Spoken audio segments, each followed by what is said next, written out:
네.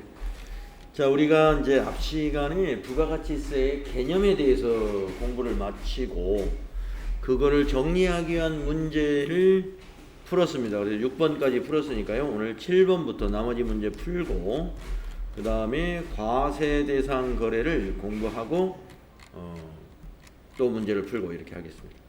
자, 7번 문제 한번 보시겠습니다.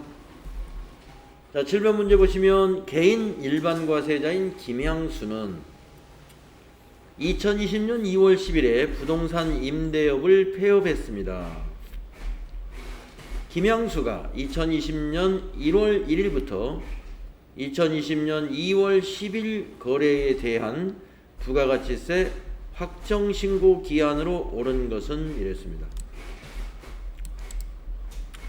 자, 김향수라는 개인 사업자는 2월 10일 날 폐업을 했기 때문에 과세기간 종료일이 2월 10일이 됩니다. 그리고 과세기간의 시작일이 1월 1일이기 때문에 1월 1일 거부터 2월 10일까지를 과세기간으로 해서 부가가치세를 납부하는 확정신고를 해줘야 됩니다. 자, 폐업한 자는 폐업일이 과세기간의 종료일이 되고요. 확정신고는 바로 언제 하느냐? 다음 달 25일까지. 네. 그래서 3월 25일이 답이 되는 겁니다. 우리가 폐업한 자가 아니라 계속 사업을 하고 있다 그러면은 우리가 개인 사업자니까 1기 과세기간의 종료일이 6월 30일이죠. 그러면 1월 1일부터 6월 30일까지의 확정신고는 7월 25일 날 하면 됩니다. 7월 25일 이날 폐업하지 않았다면. 그러나 2월 달에 폐업을 했어요. 그러면 폐업일이 속하는 날에 다음 달 25일까지 세금을 내야 됩니다. 그걸 우리가 폐업한 자의 확정신고 기한이다 이렇게 부릅니다. 폐업한 자의 확정신고 기간은 폐업한 날이 속하는 달에 다음 달 25일. 네. 네. 다음에 8번 문제로 가보겠습니다. 다음 중 납세지에 대한 설명으로 옳지 않은 것은 이렇습니다. 납세지에 대한 설명으로 옳지 않은 것은 1번 보시면 사업장이 2개 이상인 경우에 주사업장에서 신고 납부하는 것이 원칙이다. 주사업장에서 납부하는 주사업장 총괄 납부 제도라는 게 있죠. 그러나 신고는 사업장별로 하는 것이고요. 따라서 그것이 원칙은 아닙니다. 원칙은 사업장별로 신고하고 사업장별로 납부하는 것이 원칙이었죠. 그래서 이거는 옳지 않은 것이기 때문에 답이 1번이 되겠네요. 자, 2, 3, 4번 맞는 거니까 읽어보겠습니다. 제조업의 경우 최종 제품을 완성하는 장소가 뭐다? 납세지다. 다음 세 번째, 무인 자동 판매기를 통하여 재화나 용역을 공급하는 사업의 경우에 그 사업에 관한 업무를 총괄하는 장소가 납세지다. 맞고요. 다음에 4번, 부동산 임대업의 경우 부동산의 등기부상 소재지가 납세지다. 맞죠? 그래서 대부분 다 이 총괄하는 장소가 사업장이고 납세지가 되는데 부동산 임대업만 좀 특별하다라고 어제 말씀을 드렸었습니다.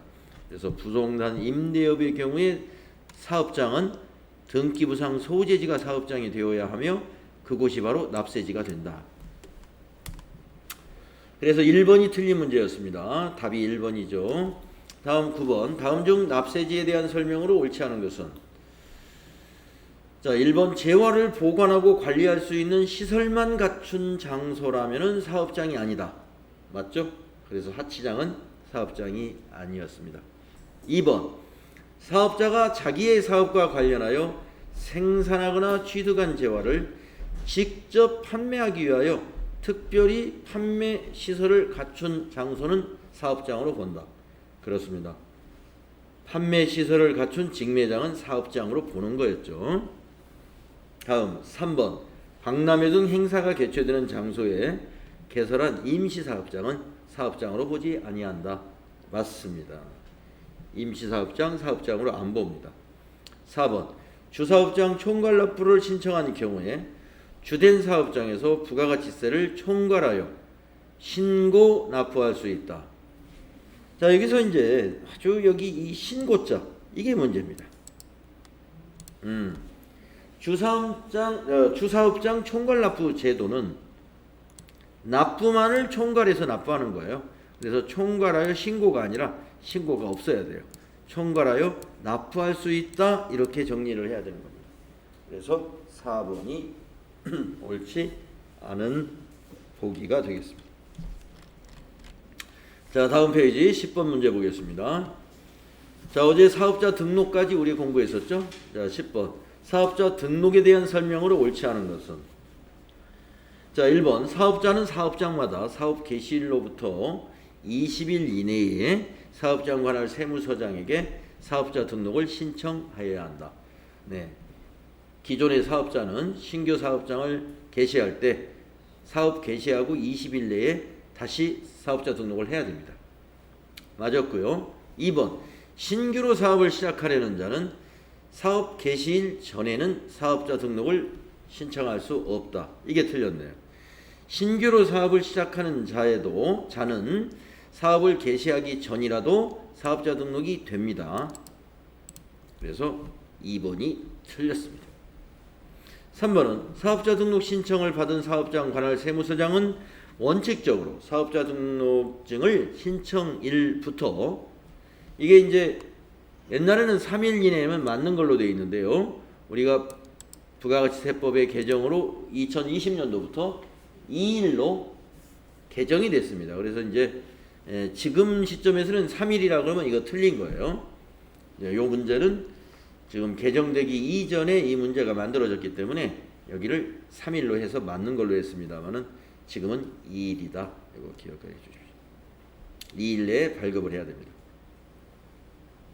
다음 4번 사업자가 폐업한 경우 또는 사실상 사업을 시작하지 아니하게 되는 경우 지체 없이 사업자 등록을 말소하여야 한다.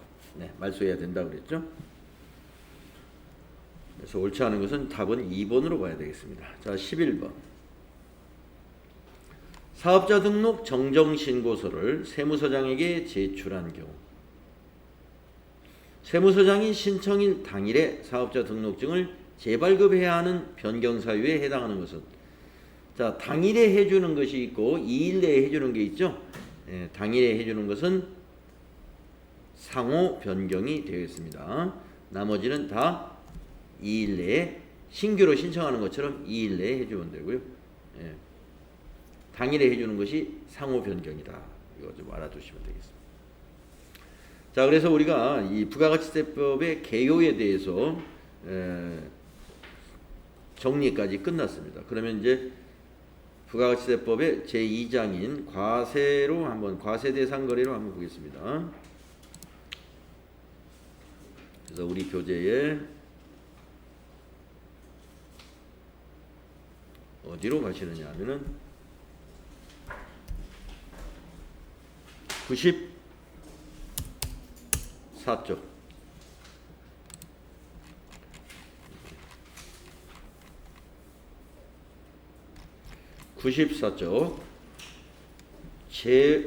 과세대상 거래들을 한번 살펴보겠습니다. 자, 과세대상 거래라는 것은 부가가치세가 과세되는 거래를 말하는데 크게 나누어서 세 가지로 나누어져 있어요. 첫째, 재화의 공급에 대한 과세. 그 다음에 다음 페이지로 한번 넘어가 볼까요? 네, 그 다음 페이지네요. 96페이지에 용역의 공급에 대한 과세, 그리고 재화의 수입에 대한 과세. 지금 용역의 공급과 재화의 수입을 하나의 항목으로 묶어놨는데, 이게 하나는 외국에서 수입하는 겁니다. 그래서 우리가 부가가치세 과세 거래는 크게 세 가지로 분류된다는 거죠. 재화의 공급, 용역의 공급, 재화의 수입. 거기에 대해서 과세를 하고 있습니다. 그러면 어떤 것이 재화의 공급이고 어떤 것이 용역의 공급인가 그걸 구분할 수 있어야 되겠죠. 그래서 먼저 재화의 공급을 한번 알아보겠습니다. 네, 94페이지가 되겠고요. 우선 재화란 무엇이냐? 재화라 하는 것은 유체물과 무체물을 다 재화라고 봅니다. 유무체물. 그래서 눈에 보이는 유체물 하면은 형체가 있는 유체물이란 뜻인데 상품, 제품, 원료, 기계, 건물 같은 거 재화라고 하는 거고요. 또 전기나 가스나 열과 같이 관리할 수 있는 자연력을 포함해서 관리할 수 있다는 것은 사람이 판매도 할 수 있고 양을 측정할 수도 있고 하는 것이 이제 관리가 가능한 거죠. 그래서 관리할 수 있는 자연력까지도 무체물로 보겠습니다. 그래서 부가가치세법상에 재화가 아닌 것은 유가증권이 여기 재화가 아니에요. 주식이라든가 이런 거래에 대해서는 주식을 사고 팔고 하는 것도 공급이 일어나는 거잖아요. 하지만 부가가치세법상에 재화로 보지 않기 때문에 부가가치세가 과세되지 않습니다. 자, 그러면은 우리가 이런 것들을 공급하는 것에 대해서 과세를 한다 그랬는데 공급이라는 말은 무슨 말이냐? 공급이라는 말은 계약이나 법률상의 근거에 따라서 즉 원인에 따라서 재화라는 것을 인도하거나 양도하는 것을 우리가 공급이라고 해요. 인도 건네준다는 거죠. 공급은 건네주면 공급됐다 이렇게 보는 겁니다. 돈 받은 거하고 관계없어요. 그래서 부가가치세는 거래처로부터 외상으로 팔았더라도 그걸 부가가치세 받은 걸로 간주해가지고 부가가치세 신고 일정이 되면 그 납부를 해야 됩니다. 사실은 아직 안 받았지만. 그래서 왜 그러냐면 공급을 우리가 어떻게 보냐면 재화를 인도했으면 공급으로 봐가지고 공급 시기에 이미 무슨 의무가 발생하죠? 과세 의무가 발생하게 됩니다. 납세 의무가 발생하게 됩니다. 자, 그러면 이제 일반적인 재화의 공급. 자, 우리가 이제 그러면 이게 재화를 인도하거나 양도하는 것이 공급이라고 그러는데 종류가 어떤 것들이 있을까요? 이런 얘기입니다. 이런 종류가 있다 이겁니다. 자, 첫째, 매매 거래. 가장 일반적인 거죠. 현금 받고 팔면 현금 판매, 외상으로 팔면 외상 판매, 할부로 팔면 할부 판매. 그러면 장기 할부 판매는 뭐냐? 우리가 보통 장기자가 들어가면 뭐예요? 1년이 넘는 거죠. 그래서 여기서 장기 할부 판매는 1년을 초과한 할부 기간이 장기 할부 판매가 되겠습니다. 또 조건부 및 기한부 판매. 조건이 맞으면 사는 거고 사용을 해보고 맞지 않으면 다시 반품 받아주는 거 이런 것도 매매 거래에 해당이 되죠. 위탁 판매. 위탁이라는 것은 위탁자와 수탁자가 있죠. 그래서 위탁자의 물건을 수탁자가 팔아줍니다. 이것도 매매 거래인데 그렇다고 위탁자가 위탁하는 시점에서 공급이라고 하느냐? 그렇진 않아요. 재화를 인도하는 것을 수탁자가 인도받으면 필요 없고 수탁자가 실제로 팔아야 됩니다. 소비자에게 매매가 일어났을 때를 공급으로 보는 거예요. 자, 매매거래 일반적인 거. 그 다음에 가공거래라는 것이 있습니다. 재화의 공급에서 가공은 자기가 자재를 말이죠. 자재를 일부라도 부담을 해야 그것이 재화의 공급으로서의 가공거래예요. 재화의 공급으로서의 가공거래. 뭐라도 일부라도 자재가 보태져야 된다는 겁니다. 예를 들어서 저는 그 냉온풍기를 제작하는 회사가 만약에 LG전자가 있다고 하겠습니다. LG전자에서는 모든 걸 다 만들었어요. 근데 마지막으로 도색하는 것은 우리 공장에서 직접 도색을 안 하고 제품을 다 만들어 가지고 도색만 하는 업체에다가 보내가지고 페인팅을 해서 다시 받아가지고 박싱 해가지고 판매를 한다라고 한다면 그럴 일은 않겠지만 이 자재를 다 원래 도색해가지고 조립을 하겠죠. 예를 들어준 거예요. 그렇다면 뭐냐? 자, 주요 자재의 일부를 부담한 셈입니다. 왜냐하면 저런 기계의 페인트는 굉장히 중요한 거죠. 그래서 페인트를 칠했잖아요. 그러니까 그거는 재화의 공급. 그 페인트 칠해주는 회사는 그렇게 봐야 된다. 근데 만약에 저 뒤에 이제 용역의 공급에서 나오는데 가공에는 용역의 공급에 해당되는 가공이 있어요. 재화가 아니라. 그건 뭐냐면은 저런 그 냉온 풍기를 다 만들어 가지고 만들다 보면 뭐 여기저기 먼지도 많이 묻고 좀 이게 마지막 마무리에 어떤 청소 작업이 필요하다고 보겠습니다. 아니면 뭐 광택 작업? 네. 광택 작업. 네. 청소보다는. 근데 광택을 내는 것을 우리 공장에서 자체적으로 인력이 없고, 예. 그래서 그거를 외부에 하청을 준다 이거예요. 광택을 내서 우리 공장에 다시 납품해라. 그러면 광택을 내는 것은 깨끗이 어떤 약품이나 뭘 쓰겠지만 그 약품이 주요 자재가 아니죠. 없어져 버리는 거죠. 예. 그렇기 때문에 그런 광택 내주는 거 또는 세척해 주는 거 이런 작업은 재화의 공급이라고 안 하고 거래 중에 용역의 공급에 거래에 해당이 돼요. 자, 그래서 가공에는 용역과 재화가 존재한다는 것을 우리가 기억을 해 주셔야 되겠습니다. 그 다음에 이제 교환거래라는 건 뭐냐? 재화를 인도한 대가로서 금전을 받는 게 아니라 재화로 인도받는 거예요. 재화를 주고 재화를 받는다. 자, 아까 재화 중에 화폐 없었죠, 화폐. 네. 우리가 돈을 주고받는 건 부가가치세 거래 없어요, 화폐가. 그러니까 원래는 재화를 인도했으면 대가로 금전을 받아야 되잖아요. 그런데 금전 대신에 다른 재화를 인도받은 거예요. 그거는 우리가 재화의 교환거래라고 해요. 교환거래.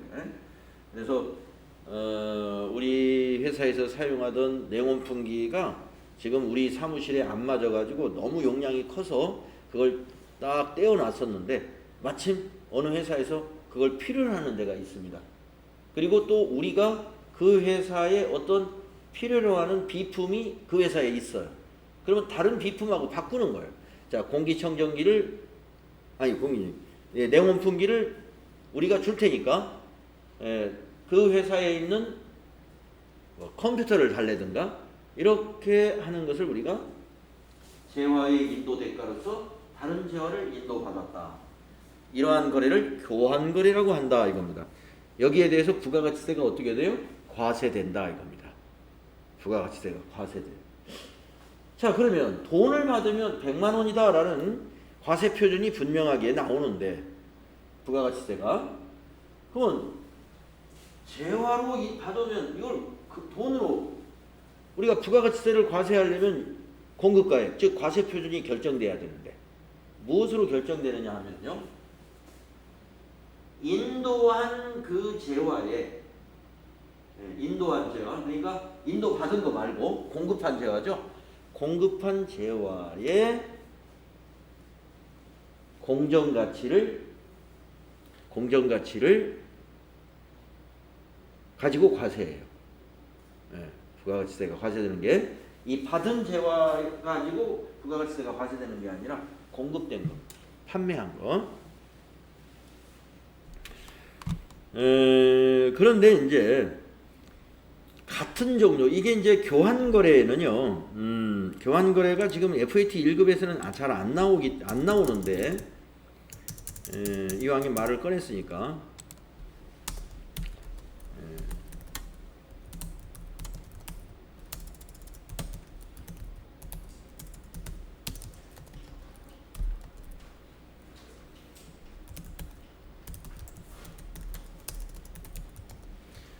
자, 이종 간의 교환이죠. 이종 간의 교환.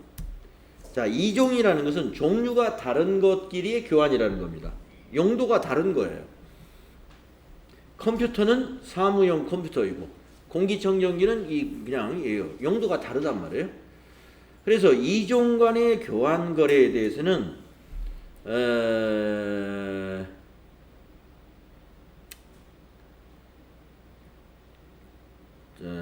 요거는 지금 부가가치세하고 관련된 얘기가 아니네. 예. 자, 부가가치세는 아까 말씀드린 대로 공급한 재화의 시가를 가지고, 예. 그리고 이것도 마찬가지입니다. 지금 제가 얘기하려는 건 취득원가예요. 취득원가. 예. 이종 간의 교환 거래에서의 자, 취득원가의 산정은 어떻게 새로 받은 거 있잖아요. 컴퓨터를 받았다 그러면 컴퓨터를 장부에 얼마라고 기록할 것이냐 이거죠. 바꿨으니까. 그래서 취득원가는 어떻게 기록하느냐? 공급한 재화의 공정가치를 취득원가로 기록한다. 예. 취득원가로 기록한다. 공급한 재화의 공정가치. 예.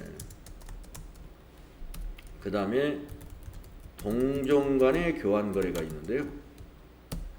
같은 종류입니다. 예. 용도가 같은 것끼리 서로 교환을 했어요. 그러면 그 경우에 그 취득원가는 어떻게 기록할까 하는 거죠. 취득원가는 공급한 재화의 장부 금액을 취득원가로 기록합니다. 장부 금액을. FAT 1급에서 교환거래에 대해서는 뭐 실기 문제나 이런 거로는 나오지 않는데 혹시 이론 문제로 나올 수는 있겠네요. 이론 문제로. 교환거래 시에 취득원가를 무엇으로 기록할 것이냐. 이종 간의 교환거래에서는 우리가 그 취득한 재화의 취득원가는 공급한 재화의 공정가치로, 또 동종 간의 거래는 공급한 재화의 장부 금액으로 기록한다. 이거 좀 알아두시기 바랍니다. 부가가치세하고 지금 직접적인 관련 없어요. 지금 제가 설명해 놓고 보니까 부가가치세에서는 우리가 과세 표준만 알면 되죠. 과세 표준만. 자, 교환거래 과세된다는 거. 교환거래 과세되는 일반적인 공급에 해당이 됩니다. 그 다음에 네 번째, 기타란 여러 가지 형태의 거래를 말합니다. 여러 가지 형태의 공급. 우리가 경매 사이트 해가지고 주로 이제 그 경매 사이트가 이제 여러 가지가 있을 수 있으나 보통 예술품 같은 거는 이제 경매 사이트에서 거래를 많이 볼 수가 있죠. 그래서 최고가 경매를 통해서 며칠간 최고가를 제시한 거래처에게 판매하는 거. 이게 경매가 되겠고, 수용이라는 것은 우리가 다른 어떤 사업을 위해서 상대편의 재산을 이렇게 사는 거죠. 가령 여기 있는 건물이 있는데 이 지역에 어떤 XX 그룹에서 이 지역에다가 새로운 어떤 타운을 건설한다, 또는 뭐 놀이시설을 건설한다 하는 계획을 승인받아 가지고 그 기업이 이제 여기 있는 건물주들한테 건물을 한 채 두 채 사야 되지 않습니까? 다시 여기 개발을 해야 되니까. 그러면 그게 수용에 해당되는 거래입니다. 그러면 우리는 이 건물을 무슨 그룹에다가 팔았단 말이에요. 이 건물주가. 그러면 그건 과세가 된다 이거예요. 그걸 수용거래. 그 다음에 현물출자. 현물출자도 재화의 공급으로 보면서 과세가 되는데요. 원래 출자라는 것은 돈을 출자하고 주식을 받는 거죠. 그걸 우리가 출자라고 하지 않습니까? 법인에 출자한다 그러면. 그런데 돈을 주는 게 아니라 자기의 소유의 건물을 주고 주식을 받는 겁니다. 그러면 그거는 사실상 양도했다 이거예요. 법인에다가. 그러면 법인에 판매한 걸로 간주하고 재화의 공급으로 보고 과세한다. 그래서 현물출자는 과세가 됩니다. 그 밖에 계약이나 법률상의 원인에 따라서 재화를 인도하거나 양도하는 것이 모두 재화의 공급으로 보는데, 주로 중요한 거래의 형태들을 여기서 소개한 거예요. 일반적인 재화의 공급에 이런 종류들이 있습니다. 근데 여기 일반적인 그 재화의 공급은 누가 봐도 주고받고 공급자가 있고 공급받는 자가 있구나 하는 게 분명합니다. 경매든 수용이든 현물출자든 공급자가 있고 공급받는 자가 있고 서로가 상대방이 분명히 존재합니다. 그래서 이건 일반적인 재화의 공급이다 라고 할 수 있는데, 그 밑에 있는 특수한 재화의 공급을 보면은 공급자와 공급받는 자가 한 사람이거나 또는 아주 애매하다. 어떤 내용이냐? 그러니까 이 특수한 재화의 공급은 여러분 주로 간주 공급이라고 표현을 하기 때문에 여기다가 간주 공급이라고 이렇게 표시해 주는 게 좋습니다. 우리가 간주 공급이라는 용어를 좀 순화하기 위해서 특수한 재화의 공급 이렇게 좀 교재에서 표현을 했는데요. 우리가 실제 시험에서는 특수한 재화의 공급이라고 질문하는 문제를 보질 못했어요. 전부 간주 공급이라고 질문을 합니다. 공급으로 간주한다. 이 말은 뭐예요? 공급이 아닌 거죠. 원래는 일반적으로는 공급이 아닌데 공급으로 간주한다. 과세하기 위해서. 그런 것이 뭐가 있느냐? 크게 네 가지가 있는데요. 첫째, 자가 공급. 이게 자기가 소비했다 이런 뜻입니다. 자기가 소비했다. 자기 회사가 소비했는데 그거를 공급으로 봐서 과세한다. 자, 첫 번째, 면세 사업으로 전용한 재화입니다. 이 면세 사업으로 전용한 재화라는 의미는 그 사업자는 이미 두 가지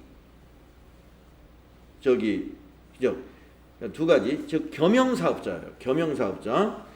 면세사업에 전용했다는 것은 겸용사업자라는 뜻인데, 겸용사업자라는 얘기는 과세사업과 면세사업을 동시에 하고 있는 사업자를 말합니다. 과세사업과 면세사업을. 자, 제가 지금 지금 면세사업 하나를 하고 있죠. 제가 이 컴퓨터 학원은 면세사업자입니다. 근데 제가 바로 밑에 층에다가 컴퓨터 매장을 또 한다고 한번 생각을 해보겠습니다. 예, 그리고 제가 사업자예요. 거기도 네 명의 사업자 번호가 있고, 예, 여기도 사업자 번호가 따로 있는 게 아니라 사업자 번호를 하나를 내가지고 업태와 종목에다가 업태의 교육 서비스, 또 업태의 도소매업, 이렇게 업태를 두 개를 내는 거예요. 그리고 저쪽 종목에는 교육 서비스의 종목으로는 컴퓨터 교육, 또 도소매업의 종목으로는 전자제품 뭐 이렇게 내는 거죠. 그게 가능합니다. 네, 사업자 등록증에 업태나 종목을 추가할 수가 있어요. 그런 사업자를 보면은 교육 서비스는 면세 사업이에요. 전자제품 도소매업은 과세 사업자입니다. 그런 사업자를 겸용사업자라고 해요. 자, 그런 사업자에게 이런 일이 생길 수 있습니다. 한번 여기 내용을 읽어보면, 자기의 과세 사업과 관련해서 생산, 제조업이면 생산일 것이고 도소매업이면 취득했겠죠. 저는 이제 취득으로 봐야 되겠죠. 나의 과세 사업과 관련해서 취득한 재화를 자기의 면세 사업을 위해서 소비하는 것은 재화의 공급으로 보고 과세합니다. 이 말이에요. 네, 그 말이거든요. 네. 자, 그러면 이게 무슨 말이냐? 지금 제가 제로 예를 들었으니까 과세 사업을 위해서 취득한 것이 뭐가 있을까요? 컴퓨터 대리점이니까 컴퓨터를 사왔겠죠. 그러면 우리가 컴퓨터 매장에서는 여러분 부가가치세 특징에 뭐가 있습니까? 매입세액은 공제받는 거죠. 과세 사업자니까. 그래서 제가 컴퓨터를 언제 샀냐면은 지난 3월 달에 샀어요. 3월 달에. 그러면 부가가치세 신고는 제가 법인이라고 하겠습니다. 법인. 두 개 다 하면 법인 아마 하는 게 더 나을 거예요. 그래서 3월 달에 컴퓨터를 샀고, 그러면 부가가치세 신고는 언제 하냐면 4월 25일 날 합니다. 그때 3월 달에 매입한 컴퓨터에 대해서는 전부 매입세액으로 신고했겠죠. 그러면 공제 받은 거예요.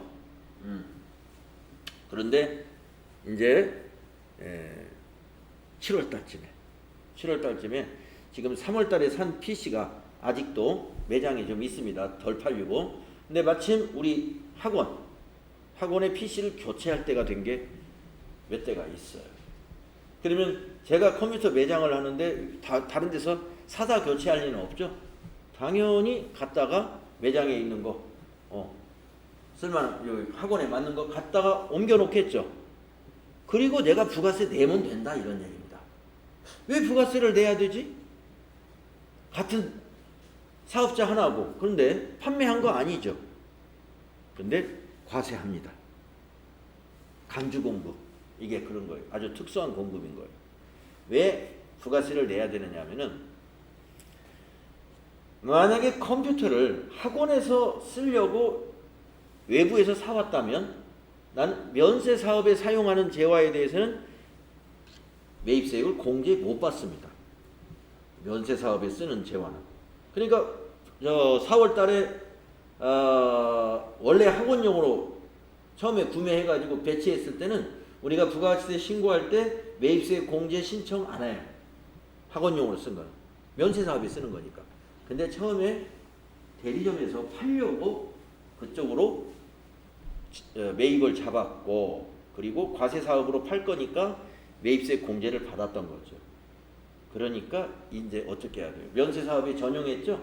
그러면 공제받은 매입세액을 납부해야 돼요. 어떤 식으로 그러면 납부해야 되냐? 내가 나에게 소비한 걸로 봐야 돼요. 내가 나에게 공급한 걸로. 그래서 결국에 매출세액이 똑같이 발생하겠죠? 그럼 매출세액이 발생하면 납부해야 된다 이겁니다. 직접 사용 소비한 것은 재화의 공급으로 보는데 무엇을 위해서 사용했어요? 면세 사업을 위해서 사용했다. 그러면 공제받은 거 다시 내라 이런 취지다 이런 얘기입니다.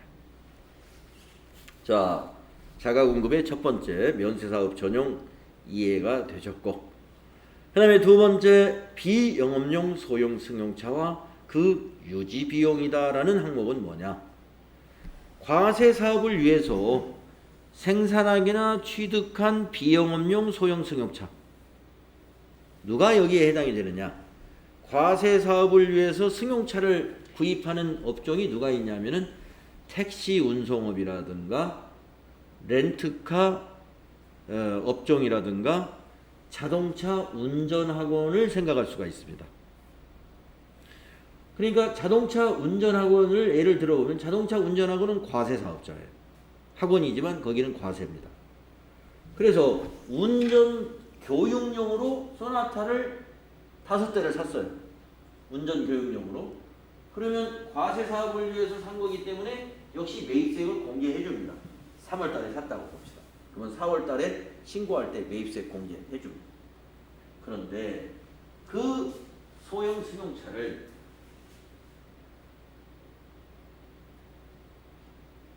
비영업용으로, 자 영업용으로 샀는데 비영업용으로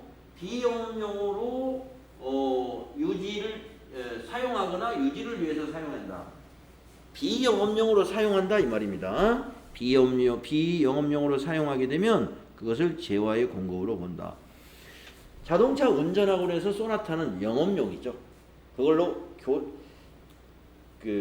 교육을 시켜서 수강료가 매출액이 올라야 됩니다. 그래야 매출세액이 발생해서 세금을 부가가치세 납부세액이 발생하는데 어떻게 했냐면은 4대는 교습용으로 쓰고 1대는 사장님이 출퇴근용으로 만약에 썼다. 이런 경우가 비영업용으로 소형 승용차를 사용하게 된 거예요. 영업용으로 사가지고. 그런 경우가 택시회사도 있을 수 있고 렌트카 회사도 있을 수 있습니다. 택시회사에서 소나타를 왕창 살 때 전부 매입세 공제해 줍니다. 과세사업자니까. 그런데 사장님이 자가용으로 쓰면 어떻게 될까요? 다른 사람은 소나타 살 때 부가세까지 부담하고 사는데 택시회사 사장님은 부가세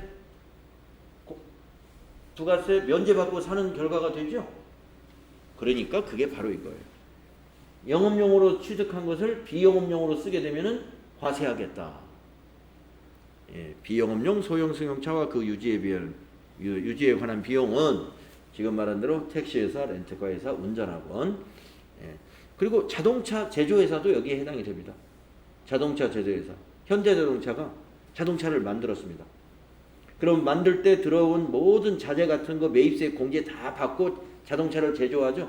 그럼 만들었으면 다 영업소에 팔으라고 내다 팔아야죠. 근데 현대자동차 업무용으로 한 100대를 썼어요.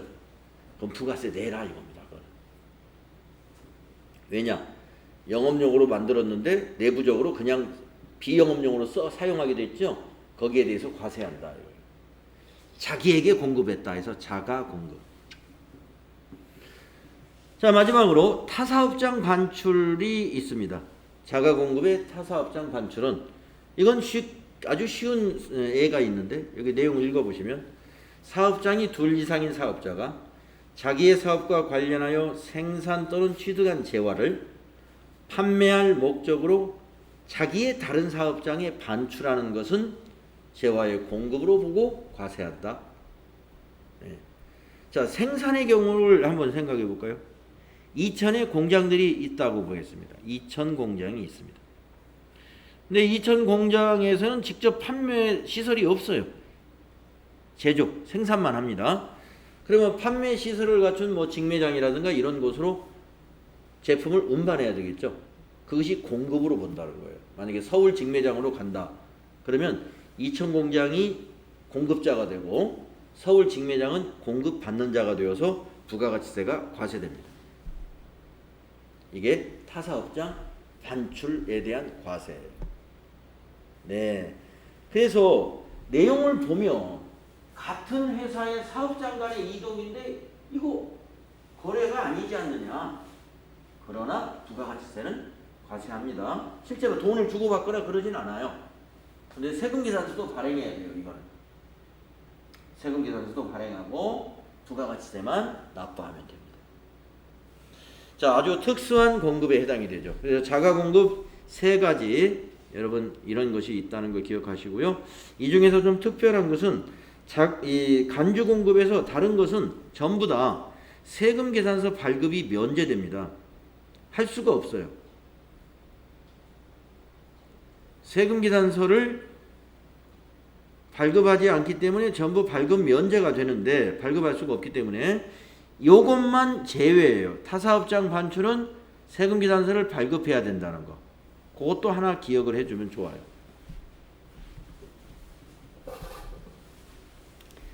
자, 그러면 이제 두 번째 간주공급은 뭐가 있냐? 개인적 공급이라는 게 있습니다.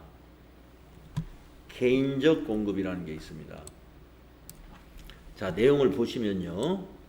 네. 사업자가 자기가 생산 취득 재화를 사업과 직접 관계없이 네.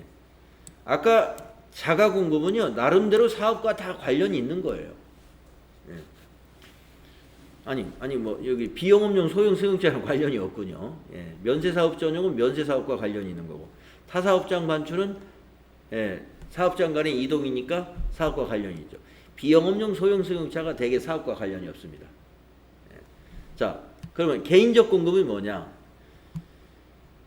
사업자가 자기가 생산했거나 취득한 재화를 사업과 직접 관계없이 자기의 개인적인 목적이나 그 밖에 다른 목적을 위해서 사용했다 이거예요. 이런 거 흔히 있죠. 자기 집에 가져가서 쓰는 거예요. 그러면 판매로 본다 이런 얘기예요. 공급으로 본다. 또 자기가 소비했거나 이런 것이 아니라 그 사용인 또는 그 밖의 자가 소비하는 것으로 사업자가 그 대가를 받지 아니하거나 시가보다 낮은 대가를 받는 경우도 재화의 공급으로 본다. 자, 그 사용인이라는 것은 우리 직원들을 말하는 겁니다.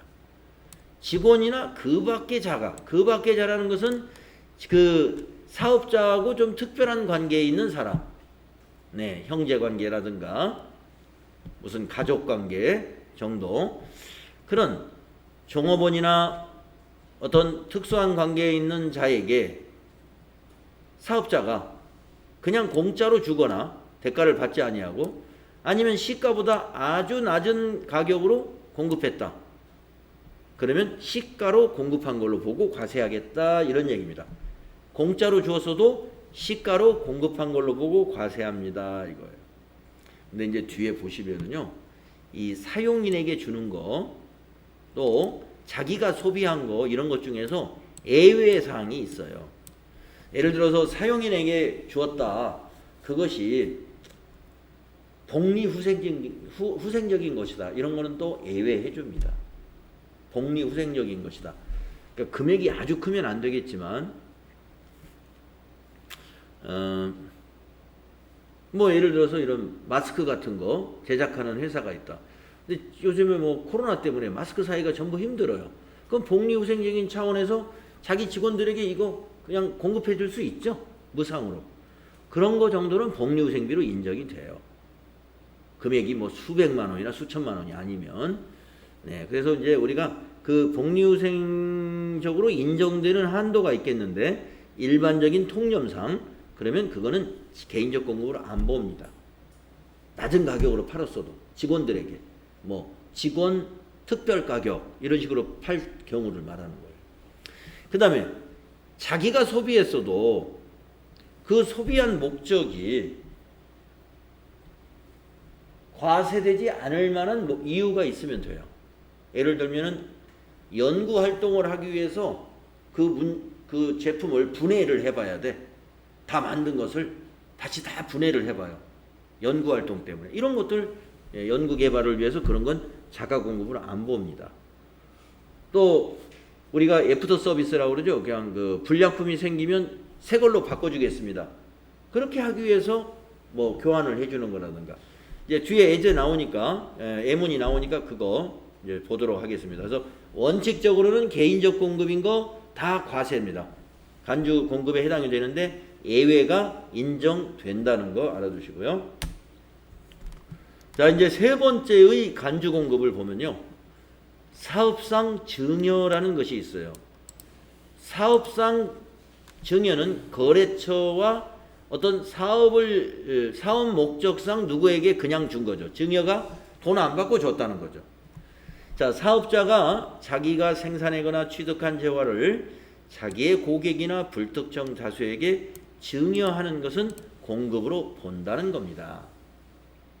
네, 예를 들면은 경품 행사를 했을 때, 네, 경품 행사. 그러면 우리가 이제 경품을 걸어서 당첨이 되면 그 사람들에게 우리 회사 상품을 이렇게 선물로 증정하는 경우 있죠. 그러면 그 선물로 증정한 것을 우리는 사업상 증여라고 그래요. 사업상 증여다. 불특정 다수에게 증여했다. 아니면 자기의 고객에게 증여했다. 그래서 만약에 그 물건이 50만 원짜리 재화였다고 하면은 증여했으니까 돈은 못 받았겠죠. 그러나 부가가치세 이거를 공급가액으로 간주해서 5만 원을 매출세액으로 납부해라 하는 것이 이 간주공급의 사업상 증여입니다. 네. 그 다음에 네 번째 마지막에는 폐업시 잔존재화입니다. 자, 우리가 폐업을 할 때는 재고라는 게 남을 수 있죠. 근데 이 폐업을 결정하려고 할 때는 사업이 잘 보통 안 되니까 아마 폐업을 하게 될 텐데요.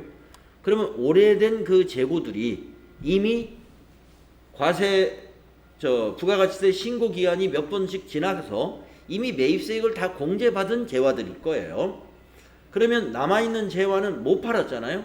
그러면 과세관청 입장에서는 그게 팔려야 매출세액이 나와서 돈을 걷어들이게 되는데 매입세액 공제는 해줬는데 매출세액이 안 나오게 되죠. 따라서 자기가 생산 취득한 재화 중 남아있는 재화는 자기에게 공급한 걸로 보겠다 하는 것입니다. 그래서 다음 달 25일까지 폐업한 날이 속하는 달에 다음 달 25일까지 부가가치세를 확정신고 납부해라. 이렇게 돼 있어요. 그래서 폐업시 잔존재화는 과세가 되는데 전제는 그 재고가 매입세액 공제가 일어난 재고만 해당이 되는 겁니다. 가령 7월에 폐업을 했는데요. 7월에 폐업을 했는데 7월에 산 거예요. 그럼 아직 매입세액 신고도 안 됐죠. 7월에 매입이면 7, 8, 9 모아가지고 10월 25일 날 신고할 거란 말이에요. 근데 7월에 샀는데 무슨 사정이 생겨가지고 그 재고 못 팔고 7월에 폐업하게 됐어요. 그거는 매입세 여기서 간주 공급에 해당이 안 되는 거죠. 됐습니다. 간주 공급 4가지 유형을 여러분 기억해 주시면 되겠습니다.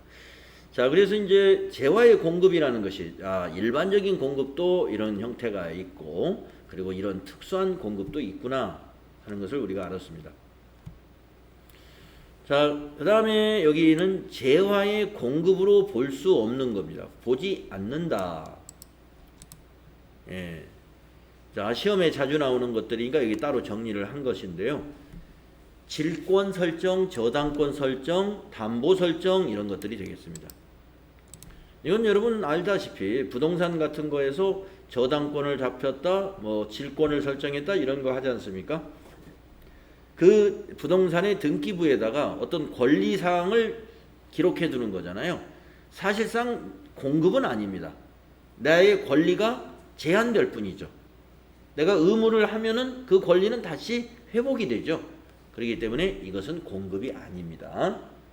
양도 담보의 설정, 저당권 설정은 공급이 아니라는 거 당연히 알고 계셔야 되고, 두 번째, 사업을 폐업한 것이 아니라 나는 사업을 그만뒀지만 그 권리와 의무를 다른 사업자에게 승계시켰어요. 이걸 우리는 포괄적 사업의 양도라고 그래요. 포괄적 사업의 양도, 권리와 의무를 다 승계시켰다. 그 중에 이 의무 안에 부가가치세 납세 의무도 포함이 된 것입니다. 그래서 내가 사업을 폐업을 한 것이 아니라 다른 사업자에게 양도를 했다면 나의 의무가 그 사업자에게 양도된 거예요. 그래서 이거는 과세하지 않습니다. 예.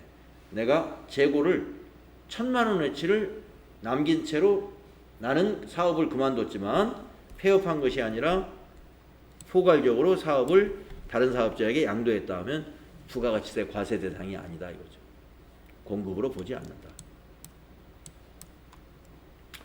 또 세 번째요, 조세물납입니다.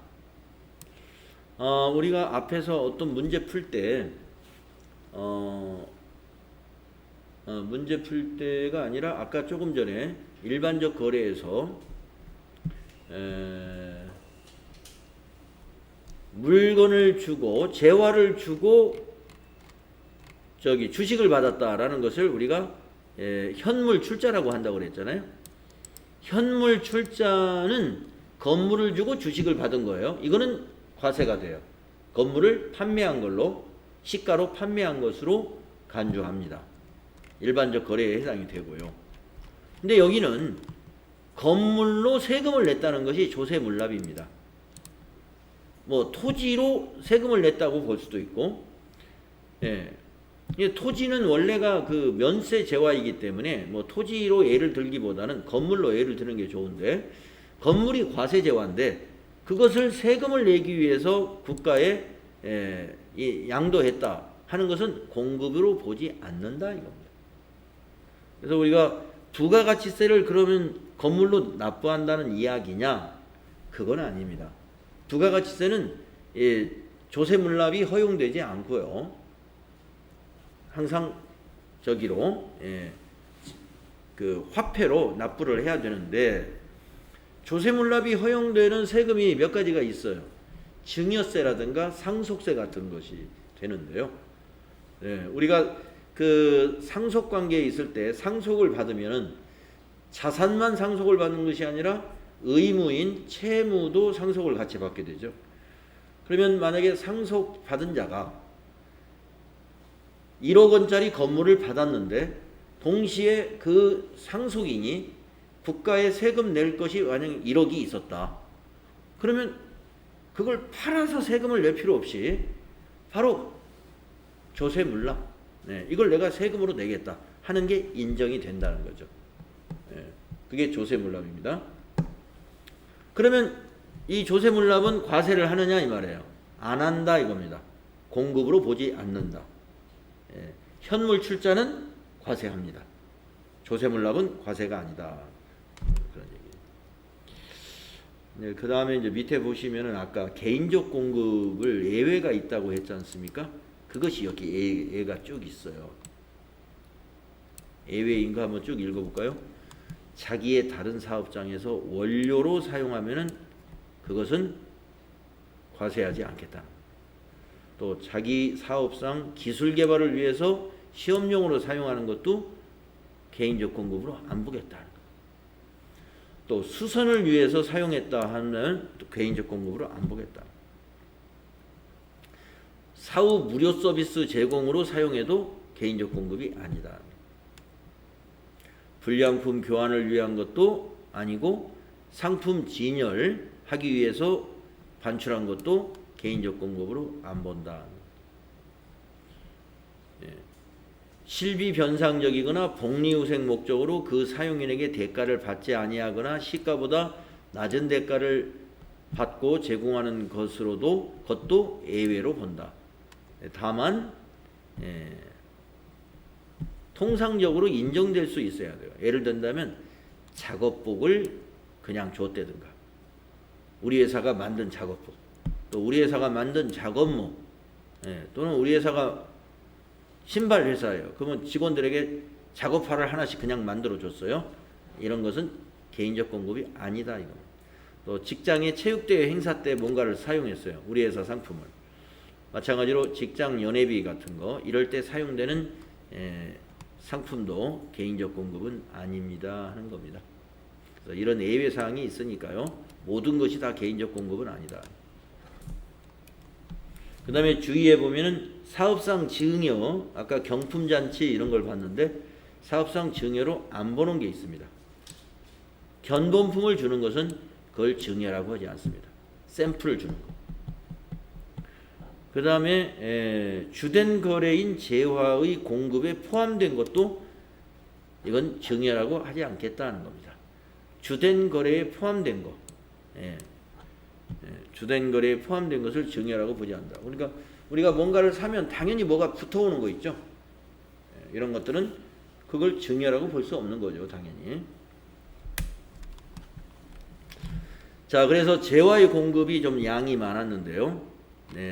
간주 공급이 좀 특별하니까 그걸 좀 시험에서 많이 다루어진다는 거 알아두시고, 자, 10분간 쉬었다가 다음 시간에 용역의 공급과 재화의 수입에 대해서 정리하도록 하겠습니다.